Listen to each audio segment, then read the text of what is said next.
Sir నమస్కారం sir. నమస్తే అండి. సార్ ప్రముఖ టాలీవుడ్ దర్శకులు కోడి రామకృష్ణ గారి జయంతి సార్. మరి ఒకసారి ఆయన సినిమాల గురించి ఆయన గురించి తలుచుకునే నేపథ్యంలో ఒక్కసారి మీ మాటల్లో ఆయన సినిమా ప్రస్థానం గురించి చెప్తారా సార్? అంటే ఆయన కూడా పాలకొల్లుకు చెందినటువంటి వ్యక్తి. పాలకొల్లు నుంచి చాలామంది కళాకారులు వచ్చారు సినిమా ఇండస్ట్రీకి. వాళ్ళల్లో లబ్ధ ప్రతిష్ఠులైనటువంటి వాళ్ళు మనకు తెలుసు. దాసరి గారు అక్కడి నుంచి వచ్చిన వాడే. దాసరి గారు చదివిన కాలేజీలోను, దాసరి గారు చదివిన స్కూల్లోనే చదువుకున్నాడు ఈయన కూడా. అయితే లలిత కళాంజలి అనే పేరుతో ఒక నాటక సమాజం ఉండేది. ఈయన వాకాడ అప్పారావు గారు వీళ్ళందరూ కలిసి నాటకాలు ఆడేవారు. ఆ తర్వాత అక్కడి నుంచి ఇండస్ట్రీకి వచ్చి ఎదిగినటువంటి దాసరి గారిని అప్రోచ్ అయ్యి ఆయన దగ్గర అవకాశం అడగాలి అనుకుని ఆయన పాలకొల్లు వచ్చిన సందర్భంగా ఒకసారి ఎప్పుడో ప్రయత్నం చేశారు. అయితే అనుకోకుండా అక్కడ ఏదో చిన్న గొడవ జరిగి ఈ గ్రూప్ మీద ఆయనకు కొంచెం చిరాకుగా అనిపించి కామెంట్ చేసి వెళ్ళిపోయాడట దాసరి గారు.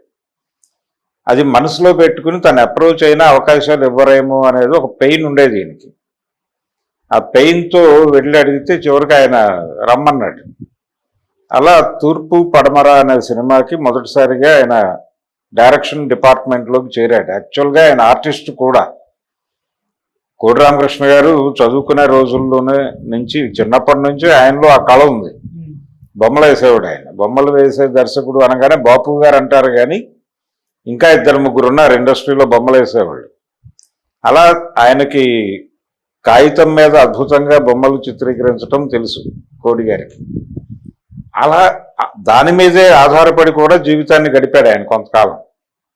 ఈ ప్రయాణంలో దాసరి గారి దగ్గర తూర్పు పడమర నుంచి మొదలై ఆ తర్వాత ఆయన చేసేటువంటి సినిమాల్లో ఆయన ఒక పాయింట్ ఇచ్చి దాన్ని కొంత మీరు డెవలప్ చేసి చెప్పమనేవాడు. ప్రతి శిష్యుడికి అదొక ప్రోగ్రాం ఉండేది అక్కడ. ఇలా నేను ఒక పాయింట్ తట్టింది, దాని మీద ఏదైనా కథ చేయొచ్చేమో, మీరు రాసుకురండి అనేవాడు ఆయన. రాసుకొచ్చేవాళ్ళు. అలా కోడి రామకృష్ణ గారు అంటే తను చెప్పిన పాయింట్ని ఆయన దాన్ని ఎలా మలుస్తున్నాడు అనేది ఇంట్రెస్టింగ్గా అనిపించేది దాసరి గారికి. అలా దాసరి గారు దేవదాస్ మళ్ళీ పుట్టాడు అని ఒక స్క్రిప్ట్ తయారు చేశాడు. దాని వెనకాల అలాగే మనుషులంతా ఒక్కటే అని రామారావు గారితో చేసినటువంటి అది ఒక రకంగా మంగమ్మ శబదం సినిమానే కొంచెం అటు ఇటు మార్చి తీసేశారు. ఇలాంటి ఐడియాస్ కొన్ని ఉండేవి ఆయనకి. ఆ ఐడియాస్ చెప్పినప్పుడు దాన్ని ఆయన ఎలా ఊహించాడో అంతకంటే మించి దాన్ని డెవలప్ చేసేవాడు. ఈ డెవలప్ చేయటము అనేటువంటి టాలెంట్ ఉండటంతో ఇది ప్రొడ్యూసర్లు కూడా గమనించేవారు. దాసరి గారి కాంపౌండ్ ప్రొడ్యూసర్లు ఈయన మీద దృష్టి పెట్టారు ప్రత్యేకంగా. ఇతనితో సినిమా డైరెక్ట్ చేయిస్తే బాగానే ఉంటుంది అని ఒక కాన్ఫిడెన్స్ క్రియేట్ చేయగలిగాడు. విచిత్రంగా దాసరి నారాయణరావు గారికి ఎవరైతే మొదట దర్శకత్వం అవకాశం ఇచ్చారో ప్రతాప్ ఆర్ట్స్ రాఘవ్ గారు, అదే రాఘవ్ గారు నిర్మించినటువంటి తూర్పు పడమర సినిమాకి మొదటిసారి ఈయన డైరెక్షన్ డిపార్ట్మెంట్లో ఎంటర్ అవటం, అదే బ్యానర్లో అదే నిర్మాత దగ్గర మొదటి సినిమా డైరెక్ట్ చేయటం కూడా జరిగింది. ఇంట్లో రామయ్య వీధిలో కృష్ణయ్య అనే సినిమాతో ఆయన డైరెక్టర్ అయ్యాడు. మొదటి సినిమానే 175 రోజుల సినిమా. అయితే నిజానికి ఆయన సినిమా తీయాలి అనుకున్నప్పుడు, అంటే రాఘవ్ గారు మనం సినిమా చేద్దాము అన్నప్పుడు ఆయనకు చెప్పిన కథ ఇది కాదు. ఆయన ఇంకో కథ చెప్పాడు. ఒక అమ్మాయి కథ చెప్పి ఒక లేడీ ఓరియంటెడ్ సబ్జెక్టు, దాని మీద పెడదాం, సేఫ్ ప్రాజెక్ట్ అవుతుంది అని చెప్పి దాని మీదే డిపెండ్ అయ్యి ఆర్టిస్టులు ఎవరు అనుకుంటుండగా చిరంజీవి పేరు ముందుకు వచ్చింది. చిరంజీవి వద్దు అన్నాడు ఆయన. ఎవరు? ప్రొడ్యూసర్ గారు రాఘవ్ గారు. అంటే అప్పుడే చిరంజీవి కొంచెం ఫ్యాన్సీ రేట్లు తీసుకునే స్టేజ్కి వెడుతున్నాడు. చిరంజీవి కంటే తక్కువకి వచ్చేటువంటి హీరోలు ఉన్నారు, వాళ్ళు ఎవరినన్నా ఎఫర్ట్ చేస్తే బాగుంటుంది కదా. అప్పుడు ఈయనకు ఒక ఆలోచన వచ్చింది. అంటే అప్పటికే చిరంజీవిని అప్రోచ్ అయ్యాడు. ఆయన సినిమా చేయడానికి సిద్ధపడ్డాడు. అంటే రాఘవ్ గారితో వాళ్ళ ఫ్యామిలీకి ఒక లింక్ ఉంది. చిరంజీవి గారి తండ్రి గారు నటించినటువంటి సినిమాలకు ఈయనే ప్రొడ్యూసర్. అందుకని ఆ బ్యానర్లో సినిమా చేయటం బాగానే ఉంటుంది అని ఆయన ఓకే చెప్పాడు. ఆయన ఓకే చెప్పాక ఈయనేమో అంతకంటే తక్కువ హీరోలకు వెళ్దాం అంటున్నాడు. ఇక్కడ కథ ఏమో లేడీ ఓరియంటెడ్ స్టోరీ, చిరంజీవి మీద వర్కౌట్ అవుతుందా అనేది ఒక సందేహం. అప్పుడే ఆయన సోలో హీరోగా ఎదుగుతున్నటువంటి దశ. కాబట్టి చిరంజీవిలో ఉన్నటువంటి క్వాలిటీస్ అన్నిటినీ ఉపయోగించే క్యారెక్టర్ డిజైన్ చేయటం మొదలుపెట్టి ఇంట్లో రామయ్య వీధిలో కృష్ణయ్య అనే కథ తయారు చేశాడు. ఇది తయారు చేసిన తర్వాత యాక్చువల్గా ఇది హీరో మీద ఆపాదించబడినటువంటి ముద్రే. ఇంట్లో రామయ్య వీధిలో కృష్ణయ్య అని హీరో మీద ఆపాదిస్తారు, కానీ నిజమైనటువంటి ఇంట్లో రామయ్య వీధిలో కృష్ణయ్య క్యారెక్టర్ ఇంకోటి ఉంటుంది ఆ సినిమాలో. అది ఆషాఢభూతి క్యారెక్టర్. పైకి చాలా గొప్పవాడిగా, మహోన్నతుడిగా, ధర్మాత్ముడిగా కనిపిస్తూ లోపలన్నీ కుటిలమైనటువంటి దుర్మార్గమైనటువంటి పనులు చేసేటువంటి ఒక క్యారెక్టర్. ఆ క్యారెక్టర్ ఎవరు చేస్తే బాగుంటుంది అన్నప్పుడు రావుగోపాలరావు గారు చేస్తే బాగుంటుంది అనేది రాఘవ గారి అభిప్రాయం. రావుగోపాలరావు గారిని అప్రోచ్ అయిపోయారు, ఆయన పిలిచారు. కానీ కోడి రామకృష్ణ గారికి రావుగోపాలరావు గారు అనగానే జనాలకు ఒక ఇంప్రెషన్ ఉంటుంది, ఆయన మంచిగా కనిపించినా ఆయన ఏ క్షణమైనా విలన్గా మారొచ్చు అని ఫిక్స్ అయ్యి ఆడియన్స్ థియేటర్లోకి వస్తాడు. కాబట్టి ఎటువంటి ఇంప్రెషను లేనటువంటి ఆర్టిస్ట్ అయితే బాగుంటుంది ఆ క్యారెక్టర్కి. చిరంజీవి మీద కొంచెం చిలిపి కథలు కూడా అప్పటికి వచ్చి ఉన్నాయి. అంటే ఆయన విలనీ షేడ్స్లో ఉన్నటువంటి ఐ లవ్ యూ లాంటి సినిమాలు చేశాడు. అందుకని ఆ టైటిల్ అతని మీదే ఉంటుందేమో అని ఆడియన్ ఫిక్స్ అయ్యి వస్తాడు. వచ్చినప్పుడు ఆడియన్ని కన్ఫ్యూజ్ చేయాలి. కన్ఫ్యూజ్ చేయడానికి యువతల క్యారెక్టరు పాజిటివ్గా కనిపించాలి. అలా పాజిటివ్గా కనిపించడం కోసం ఆయన ఏం చేశాడు, రైటర్ గొల్లపూడి మారుతిరావు గారిని అప్రోచ్ అయ్యాడు. మీరు ఆ క్యారెక్టర్ని నేరేట్ చేసేటప్పుడు మీ హావభావాలు గమనించారండి, మీరే చేసేయండి ఆ క్యారెక్టర్. రంగస్థలం మీద చేశాడు ఆయన, సినిమాల్లో ఎప్పుడు చేయలే. ఎందుకంటే ఆయన గవర్నమెంట్ ఎంప్లాయీ, ఆకాశవాణిలో ఉండేవాడు ఆయన. అందుకని నేరుగా చేయలేదు, కానీ అప్పటికి అయిపోయింది, బంధం అయిపోయింది ఆయనది. సో నేను చేస్తాను అని ఆయన ముందుకు వచ్చాడు.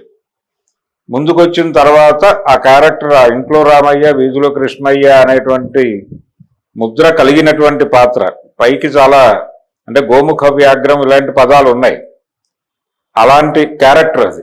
కుటిలుడు అయినటువంటి మంచివాడిగా కనిపిస్తూ వెనకాల గోతులు తవ్వే పాత్ర. ఆ పాత్రని గొల్లపూడి మారుతిరావు గారు చాలా అద్భుతంగా పెర్ఫామ్ చేశాడు ఆ సినిమాలో. ఆ నింద భరించేటువంటి క్యారెక్టర్లో చిరంజీవి గారు చాలా అద్భుతంగా నటించాడు. అంటే ఈయనకున్నటువంటి క్వాలిటీస్ రీత్యా, ఈయన బిహేవియర్ కారణంగా ఈయన మీద ఆ ముద్ర ఆపాదిస్తారు. కానీ ఈయన ఒరిజినల్గా మంచివాడు, కానీ అతను బయటకు మంచిగా కనిపించే దుర్మార్గుడు. ఈ రెండు క్యారెక్టర్ల మధ్య కాన్ఫ్లిక్ట్ నడపడం ద్వారా ఆ సినిమాని జనాలు విపరీతంగా ఎంజాయ్ చేశారు. అలా మొదటి సినిమాతోనే 175 రోజులు సాధించాడు ఆయన. చిరంజీవి కెరియర్లో అదో మైలురాయి సినిమాగా మారింది. ఆ తర్వాత సినిమా ఇమ్మీడియట్గా తను మొదట తెరకెక్కించాలనుకున్న కథతో సుమన్ని హీరోగా తీసుకుని శ్యామల గౌరిని హీరోయిన్గా పెట్టి, అప్పటికి ప్రేమ సంఖ్యలు అనే సినిమాలో చేసింది ఆ అమ్మాయి, బాంబే. ఆ అమ్మాయిని హీరోయిన్గా పెట్టి సుమన్ని హీరోగాను, భానుచందర్ని నెగిటివ్ క్యారెక్టర్గాను తీసుకుని ఆయన తరంగిణి సినిమాకి వెళ్ళాడు. అది కూడా రాఘవ గారే ప్రొడ్యూసర్. ఆ సినిమాలో గద్దముక్కు పంతులు అనే క్యారెక్టర్లో మారుతిరావు గారు నటించాడు. మళ్ళీ ఆ క్యారెక్టర్ కూడా విపరీతంగా పాపులారిటీ వచ్చింది. ఆ సినిమా కూడా చాలా పెద్ద విజయం సాధించింది. సుమన్ కెరియర్లో అదొక మైల్ స్టోన్. ఆ తర్వాత నందమూరి బాలకృష్ణ గారి కెరియర్లో మైల్ స్టోన్ అయినటువంటి మంగమ్మ గారి మనవడు కూడా కోడి రామకృష్ణ గారే డైరెక్ట్ చేశాడు. అంటే బాలకృష్ణ గారి కెరియర్లో మొదటి హిట్లన్నీ కూడా రామారావు గారి మీదుగా వచ్చినవి. అంటే ఆయన నటించినటువంటి తాతమ్మ కళ హిట్ సినిమానే, ఆ తర్వాత ఆయన నటించినటువంటి అన్నదమ్ముల అనుబంధం హిట్ సినిమానే, సద్దినోత్సవ చిత్రమే అయినప్పటికీ ఎన్టీ రామారావు గారు హీరో, అందులో ఒక తమ్ముడుగా కనిపిస్తాడు ఈయన. ఆ తర్వాత దానవేరు సూరకర్ణ సినిమాలో ఈయన అభిమన్యుడిగా ఉన్నాడు, కానీ సినిమా అంతా రామారావు గారిది. ఆ తర్వాత బ్రహ్మంగారి చరిత్ర కూడా రామారావు గారి సినిమా, దానిలో బాలకృష్ణ ఒక క్యారెక్టర్. సోలో హీరోగా కెరియర్ మొదలుపెట్టాక డిస్కో కింగ్, ఆ తర్వాత సాహసమయ జీవితం, ఇలాంటి సినిమాలు ఏవి కూడా బాలకృష్ణకి వర్కౌట్ అవ్వాల. ఆ టైంలో బంగమ్మ గారి మనవడు అనే సినిమాతో ఆయనకి సోలోగా తొలి శతదినోత్సవ చిత్రం అదే. ఆ సినిమా కోడి రామకృష్ణ గారు ఇచ్చింది. అది రీమేక్ సినిమా, తమిళ నుంచి తెలుగులోకి తీసుకొచ్చాడు. తమిళ్లో భారతీరాజా చేశాడు, అది మన్వాసనయ్య అనే సినిమా. దాన్ని తెలుగు ఈయన చేశాడు. కోడి రామకృష్ణ గారు సుహాసిని హీరోయిన్ గాను, భానుమతి గారిని లీడ్ రోల్లోనూ తీసుకుని మంగమ్మ క్యారెక్టర్లో భానుమతి గారిని తీసుకుని మనోడి పాత్రలో బాలకృష్ణ గారిని పెట్టి ఎన్టీఆర్ భానుమతి హిట్ పేరు ఆ రోజుల్లో. ఏది మల్లీశ్వరి ఆ టైంలో చండీరాణి మల్లీశ్వరి ఆ సినిమాల్లో వాళ్ళిద్దరూ హీరోయిన్స్. అలా ఇక్కడ మళ్ళీ ఈ మనవడి క్యారెక్టర్లో ఆవిడ్ని నాయనమ్మ క్యారెక్టర్లో ఆవిడ్ని పెట్టి ఒక డ్రామా ఇది వర్కౌట్ అవుతుంది తెలుగు ఆడియన్స్కి అని చెప్పి ఈయన తనదైన పద్ధతిలోకి మార్చుకుని చేశాడు. వైవిజయకి పాపులారిటీ తీసుకొచ్చిన సినిమా కూడా అదే. ఒక విలేజ్ మేడ్ కామెడీని దానిలో జోడించడం ద్వారా మన్వాసన ఈ సినిమాకు ఉన్నటువంటి ప్రత్యేకతని చెరిపేశాడు కోడి రామకృష్ణ అని కొంతమంది విమర్శించినప్పటికీ కోడి రామకృష్ణ గారు ఒక అద్భుతమైన విజయాన్ని అయితే సాధించాడు. తద్వారా ఆ బ్యానర్లో పర్మనెంట్ డైరెక్టర్గా మారాడు ఆయన. భార్గవ్ ఆర్ట్స్లో పర్మనెంట్ డైరెక్టర్. అంతకుముందు టిఎల్వి ప్రసాద్ గారు ఒక సినిమా తీసి హిట్ ఇచ్చాడు ఆ బ్యానర్లో, మనిషికో చరిత్ర. ఆ తర్వాత వచ్చిన సినిమాలన్నీ కోడి రామకృష్ణ గారే చేశాడు, ముక్కు పుడకతో సహా కోడి గారే డైరెక్టరు. అలా ఆ ప్రయాణం అలా కొనసాగింది. బాలకృష్ణ గారి పర్మనెంట్ బ్యానర్గా మారింది అది.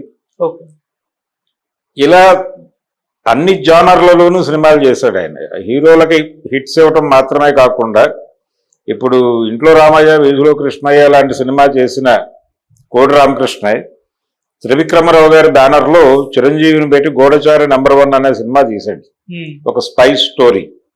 అది హిట్ అయింది.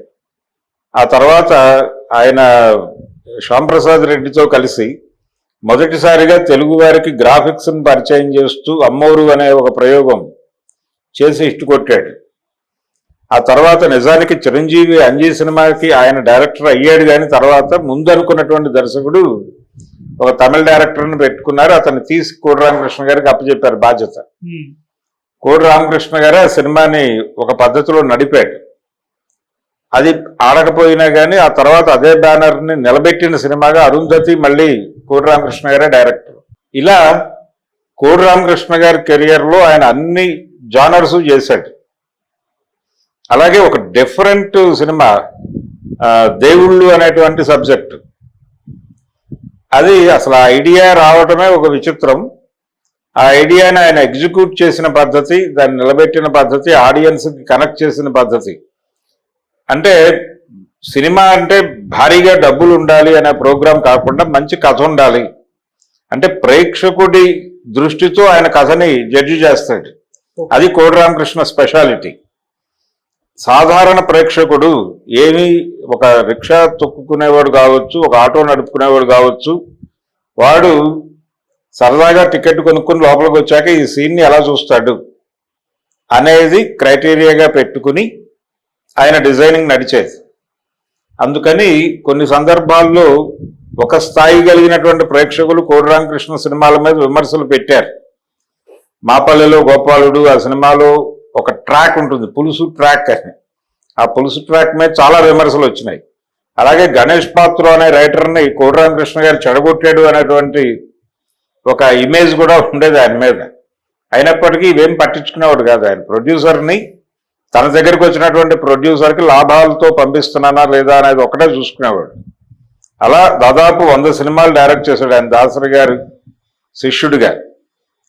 అలాగే దాసరి గారు ఒకసారి ఎప్పుడో ఏదో ఇంటర్వ్యూలో మీ దగ్గర నుంచి చాలా మంది బయటకు వచ్చారు డైరెక్టర్లుగా, వాళ్ళల్లో మీ వారసుడుగా మీరు చెప్పుకోగలిగిన వాళ్ళు ఎవరు అని అడిగారు. అడిగితే ఆయన 2 పేర్లు మాత్రమే ప్రస్తావించాడు. ఒకటి రవిరాజ పినిశెట్టి, 2 కోడి రామకృష్ణ. చెప్పి రవిరాజ మేకింగ్ స్టైల్కి కోడి రామకృష్ణ మేకింగ్ స్టైల్కి తేడా ఉంది. సాధారణ ప్రేక్షకుడిని అట్రాక్ట్ చేసేటువంటి సినిమా తను చేస్తాడు. రవిరాజ అలా కాదు. తను న్యాయము అనుకున్నటువంటి కథతోనే వెళ్తాడు, మొండిగా వెళ్తాడు. కోడి రామకృష్ణ ఫ్లెక్సిబుల్గా వెళ్తాడు. అందుకని వాళ్ళిద్దరిలో సక్సెస్ఫుల్ కోడి రామకృష్ణే అనుకుంటున్నాను నేను అని చెప్పాడు. వాళ్ళిద్దరి పేర్లు చెప్పి మళ్ళీ కోడి రామకృష్ణని ఫైనలైజ్ చేశాడు. అలా దాసరి గారి మనసు గెలుచుకున్నటువంటి శిష్యుల్లో కోడి రామకృష్ణకి ఒక ప్రత్యేక స్థానం ఉంది. ఇది కోడి రామకృష్ణ గారి కెరియర్. ఆయన అందరి హీరోలతోనూ సుమన్తో హిట్ తీశాడు, చిరంజీవి గారితో హిట్స్ తీశాడు, చివరికి క్రాంతి కుమార్ గారు చేసినటువంటి అంటే ఆయన బ్యానర్లో చిరంజీవి చేసినటువంటి చివరి సినిమా రిక్షావోడికి కూడా ఈయన డైరెక్టరు. అయితే ఆ సినిమా ఆశించిన స్థాయి విజయాన్ని అయితే ఇవ్వలేదు. చిరంజీవి గారితో ఒక ప్రాపర్ హిట్ తీయాలనేటువంటి ఒక ఆలోచన ఉండేది ఆయనకి వెళ్ళిపోయే వరకు. చాలా సందర్భాల్లో చెప్పాడు అది. అలాగే ఆ టైంలో రాఘవేంద్రరావు గారి కాంపౌండ్ నుంచి వచ్చినటువంటి కోదండరామిరెడ్డికి, దాసరి కాంపౌండ్ నుంచి వచ్చినటువంటి కోడి రామకృష్ణకి ఒక పోటీ ఉండేది. ఆ పోటీలో కూడా సబ్జెక్ట్ వైజ్ చూస్తే మళ్ళీ కోడి రామకృష్ణే సక్సెస్. అంటే తనే ఒక కథ, ఒక పాయింట్ అనుకుని దాని మీద రైటర్ని పెట్టుకుని కథ రాసుకోవటం అనేది ఆయన పద్ధతి. కోదండరామిరెడ్డి గారు కథలను వెతుకుతాడు. అంటే చాలా మంది రైటర్లతో కూర్చుని వాళ్ళు చెప్పిన కథల్లో నుంచి తను జడ్జిమెంట్ ఇచ్చి తనకి ఓకే అనుకున్నటువంటి ఒక కథని పికప్ చేసి దాని మీద వెళ్తాడు ఆయన. అది ఆయన ధోరణి. అలా చూస్తే మళ్ళీ కోడి రామకృష్ణకే ఎడ్జ్ ఉంటుంది. ఆయన అందరు హీరోలతోనూ హిట్స్ తీశాడు, ఈయన అందరు హీరోలతోనూ హిట్స్ తీసినప్పటికీ కోడి రామకృష్ణ కొంచెం ప్రత్యేకం కోదండరామిరెడ్డితో పోలిస్తే. అదొక ఇది ఉండేది ఆ రోజుల్లో. వీళ్ళ కెరియర్ ప్రారంభమైన రోజుల్లో అభిమాన సంఘాల మధ్య జరిగేటువంటి చర్చల్లో వీళ్ళిద్దరి ప్రస్తావన కూడా వచ్చేది తరచు. అక్కడ కూడా కోడి రామకృష్ణకే మార్కులు పడేవి. అలా ప్రేక్షకుల హృదయాల్లో, అభిమానుల హృదయాల్లో ప్రత్యేక స్థానం సంపాదించుకుని ఆయన అనారోగ్యంతో అలా వెళ్ళిపోవటం, వాళ్ళ అమ్మాయి ప్రొడక్షన్ సైడ్ మా నాన్నగారి వారసత్వాన్ని కొనసాగిస్తాను అని చెప్పి 1-2 సినిమాలు తీసే ప్రయత్నం చేశారు ఆవిడ. వర్కౌట్ అవ్వలేదు. కానీ తను స్టోరీ లైన్ అనుకునేటప్పుడు దాన్ని అందరు ప్రేక్షకులకి కనెక్ట్ అయ్యేలాగా రూపొందించేటప్పుడు కోడి రామకృష్ణ గారు పెట్టినటువంటి శ్రద్ధ, ఆయన చూపించేటువంటి విజన్, ముఖ్యంగా ఆ దృక్పథం అనేది చాలా క్లారిటీతో ఉండేది. అదే ఆయన్ని అంతటి దర్శకుడిని చేసింది, అంటే అన్ని రకాల హిట్స్ ఇచ్చేలాగా చేసింది. నిర్మాత శ్రేయస్సుని ఎల్లవేళలా కోరుకునేటువంటి దర్శకుడిగా కోడి రామకృష్ణ ఇండస్ట్రీకి ఎప్పటికీ గుర్తుంటాడు. అలా ఆయన ఇంకొక ప్రత్యేకత ఏంటంటే ఆయనకు సెంటిమెంట్లు ఎక్కువ. ఆయన సినిమాల్లో కూడా సెంటిమెంటుల పాళ్ళు ఎక్కువే ఉండేవి. ఆయన చేతికి ఉంగరాలు, ఆయనకి తాళ్ళు, ఆయన తలగుడ్డ ఇవన్నీ ప్రత్యేకంగా ఉండేవాడు. ఆయన ఆహార్యం గొడవంతా ఎలా ఉన్నప్పటికీ జనులు అంటే ఆబాల గోపాలం మెచ్చుకునేటువంటి సినిమాలే తీశాడు ఆయన. అందుకు తెలుగు ప్రేక్షక లోకం ఆయనకి రుణపడి ఉండాలి ఎప్పటికీ. Okay sir, thank you so much. Thank you.